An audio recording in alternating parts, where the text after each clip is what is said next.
எல்லாருக்கும் வணக்கம். இன்னைக்கு இந்த வீடியோல ஒரு மிகப்பெரிய அப்டேட்டோட வந்திருக்கேன். நம்ம சூப்பர் ஸ்டார் ரஜினிகாந்தும் கமலஹாசன் அவர்களும் சேர்ந்து 46 வருஷத்துக்கு அப்புறமா ஒண்ணா நடிக்க போறாங்க.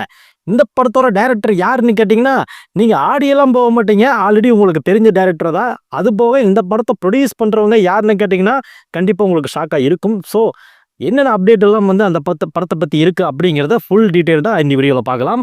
So Kamal fans and Rajini fans இன்னும் ஏன் வெயிட் பண்றீங்க? மறக்காம ஒரு லைக் பட்டனை தட்டி விட்டுட்டு வாங்க வீடியோக்குள்ள போலாம். பொம்பளை பத்தி இல்ல, பொம்பளைங்களை பத்தி நினைச்சுக்கிட்டு இருக்கேன். ஏன்னா பாவம் எப்போ அவங்களே தானே ஏமாந்துகிட்டே இருக்காங்க. டே மாப்பிள்ள, இந்த லிபர்ட்டி ஈக்வாலிட்டி எதுவுமே எனக்கு தெரியாது. ஓகே, அந்த காலத்துல சூப்பர் ஸ்டார் ரஜினிகாந்தும் கமலஹாசன் அவர்களும் போட்டி போட்டு நடிச்சிருப்பாங்க. நீ பெருசன் நான் பெருசன்ட்டு. எப்பவுமே வந்து கமலஹாசன் அவர்களுக்கு ஹீரோ ரோலையும் நம்ம சூப்பர் ஸ்டார் ரஜினிகாந்துக்கு ஒரு வில்லன் ரோலையும் தான் கொடுப்பாங்க. ஆனா கொடுத்த ரோலை கரெக்டாக பயன்படுத்தினது நம்ம சூப்பர் ஸ்டாராகத்தான் இருக்கும். அதனால தான் வந்து நம்ம சூப்பர் ஸ்டாரே வந்து பின்னாடி ஹீரோவா வர ஆரம்பிச்சாங்க. அப்படி அவங்க சேர்ந்து நடிச்ச கிட்டத்தட்ட 18 படங்கள் வந்து ஒன்னா ஒர்க் பண்ணியிருக்காங்க. இந்த 18 படங்களும் சூப்பர் டூப்பர் ஹிட்டு.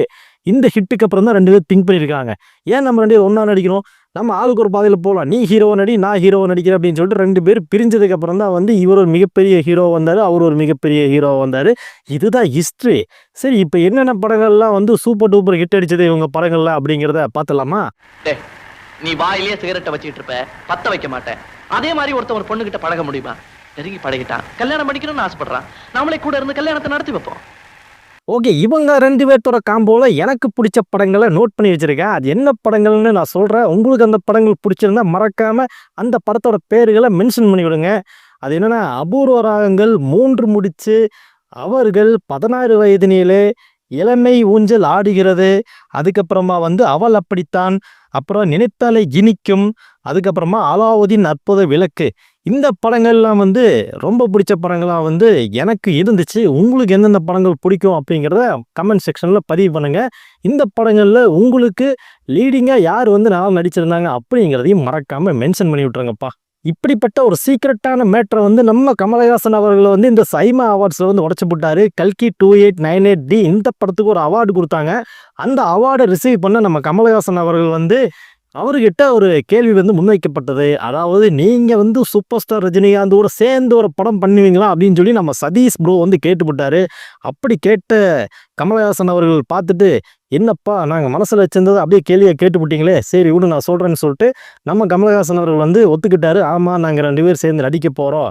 நாங்கள் வந்து முதல் வந்து ஒன்றா தான் நடிச்சிட்டு இருந்தோம். அப்போ வந்து எங்களுக்கு ஒரு பிஸ்கட்டை பாதியை உடச்சி நீ பாதி வச்சுக்கோ நீ பாதி வச்சுக்கோன்னு சொல்லி கொடுத்தாங்க. அதுக்கப்புறமா ஒரு கட்டத்துக்கு மேலே நாங்களாம் வளர்ந்ததுக்கப்புறம் ஆளுக்கு ஒரு பிஸ்கட் சாப்பிடலாமேன்னு ஆசைப்பட்டோம். அதுக்காகத்தான் வந்து நாங்கள் வந்து 2 பேரும் விலகி வந்து நடிக்க வேண்டியதாக இருந்துச்சு. அதுபோக எங்கள் 2 பேர்த்துக்குள்ளே எந்த போட்டியும் கிடையாது. ரசிகர்கள் தான் வந்து அந்த போட்டியை வந்து ஏற்படுத்தி விட்டாங்க. அதனால் நாங்கள் வந்து அன்னைக்கே எடுத்த முடிவு தான். அதுக்கப்புறமா வந்து நாங்கள் வந்து ரஜினியை வச்சு ஒரு படத்தை நான் ப்ரொடியூஸ் பண்ணணும்னு நினச்சா, அவர் வந்து கமலா அவர்களை வச்சு ஒரு படம் ப்ரொடியூஸ் பண்ணணும்னு அவர் நினச்சாரு. ஆனால் எங்கள் 2 பேர்த்தோட ஆசை வந்து நிறைவேறவே இல்லை. அதுக்குண்டான ஒரு வாய்ப்பு இப்போ கிடைச்சிருக்கேன்னு சொல்லிட்டு எனக்கு வந்து சந்தோஷம் தான் படுறேனே தவிர்த்து வேறு எந்த இதுவும் கிடையாது. அதனால் வெளியிருந்து பார்க்குறவங்களுக்கு என்னமோ போட்டியாக இருக்கலாம், ஆனால் எங்கள் 2 பேர்த்தோட பர்சனல் லைஃப்பில் எந்த போட்டியும் கிடையாது அப்படிங்கிற ஒரு ஸ்டேட்மெண்ட்டை வந்து நம்ம கமலஹாசன் அவர்கள் வந்து தெளிவாக கொடுத்துருந்தாரு. ஆமாம், இப்போ வந்து இந்த 2 துருவங்களை வச்சு படம் எடுக்க போகிறது யாரப்பா அப்படின்னு கேட்டிங்கன்னா, கமல் அவர்களுக்கு விக்ரம்னு ஒரு சூப்பர் டூப்பர் ஹிட்டை கொடுத்த நம்ம சூப்பர் ஸ்டார் ரஜினிகாந்துக்கு கூலின்னு ஒரு மிகப்பெரிய வெற்றியை கொடுத்த நம்ம லோகேஷ் கனகராஜ் அவர்கள் தான் வந்து இப்படிப்பட்ட ஒரு மிகப்பெரிய படத்தை வந்து டைரக்ட் பண்ண போகிறாராம். இந்த படத்தோட கதை எப்படி இருக்க போகுதுன்னு இப்போவே வந்து சோசியல் மீடியாவில் எல்லாம் எழுத ஆரம்பிச்சிட்டாங்க. அதாவது நம்ம ஃபேன்ஸ் எல்லாம் வந்து சும்மா இருக்கிறதில்ல, ஏதாவது ஒரு படம் வந்து வரப்போகுதுன்னா, அதுவும் லோகேஷ் படம் வரப்போகுதுன்னா அவங்களே வந்து ஸ்கிரிப்டை எழுதி லோகேஷ்க்கு அனுப்பிச்சுட்ருவாங்க போல. அப்படிப்பட்ட ஒரு கதையில் என்னதான் சொல்ல போகிறாங்கன்னா வந்து, நம்ம விக்ரம் படத்தோட கிளைமேக்ஸ்க்கு அப்புறமா ரோலெக்ஸ் கேரக்டர் பிடிக்கிறதுக்காக நம்ம கமலஹாசன் அவர்கள் வராரு. இந்த பக்கம் கூலியான நம்ம சூப்பர் ஸ்டார் ரஜினிகாந்த் அவர்கள் வந்து அவருக்கு மேலே, அதாவது யாரப்பா நம்ம அமீர் கான் இருக்கிற பார்த்தீங்களா, நம்ம அமீர் கானோட பாஸே வந்து ரோலெக்ஸ் தானா. அதனால் இந்த படத்தில் மிகப்பெரிய கேரக்டரில் சூர்யா அவர்கள் நடிக்க போகிறாரப்பா. அந்த ரோலெக்ஸ் கேரக்டர் கண்டிப்பாக இந்த படத்து மூலமாக வரப்போகுது. நம்ம ரஜினியும் கமலும் சேர்ந்து இந்த ரோலெக்ஸ் கேரக்டர் தான் அடித்து தவிடுபடி பண்ண போகிறாங்க அப்படின்னு சொல்லிட்டு இப்போலாம் ஸ்கிரிப்ட் எழுத ஆரம்பிச்சிட்டாங்க.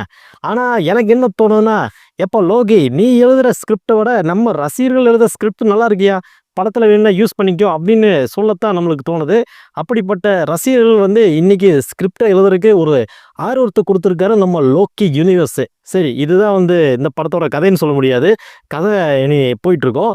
ஓகே, அதுக்கப்புறமா இந்த படத்துக்கு யாரப்பா மியூசிக் போட போகிறாங்க அப்படின்னு சொல்லி நீங்களும் யோசிக்க வேண்டியதில்லை.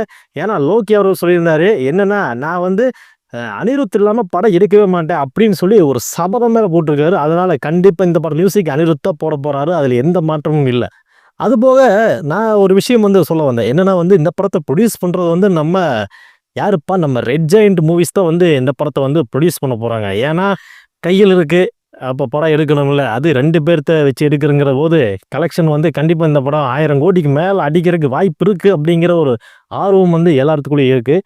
ஸோ இந்த படத்தோட அஃபிஷியல் அனௌன்ஸ்மெண்ட் வரட்டும். அதுக்கப்புறமா வந்து 1000 கோடி அடிக்குதா இல்லை 500 கோடி அடிக்குதா அப்படிங்கிறத பின்னாடி பார்ப்போம். ஸோ இதுதான் நான் வந்து சொல்ல வந்த அப்டேட்டு. இந்த அப்டேட் உங்களுக்கு பிடிச்சிருந்தா மறக்காமல் இந்த வீடியோக்கு ஒரு லைக் பண்ணி விட்டுருங்க. உங்களுக்கு சூப்பர் ஸ்டார் ரஜினிகாந்தையும் கமலஹாசன் அவர்களையும் எந்த அளவுக்கு பிடிச்சிருக்கு அப்படிங்கிற ஒரு சென்டிமெண்ட்டான விஷயத்தை கமெண்ட் செக்ஷனில் பதிவு பண்ணுங்கள். ஓகே, மீண்டும் அடுத்த ஒரு இன்ட்ரெஸ்டிங்கான ஜாலியான வீடியோவில் உங்களை சந்திக்கிறேன். அது வரைக்கும் நன்றி, வணக்கம்.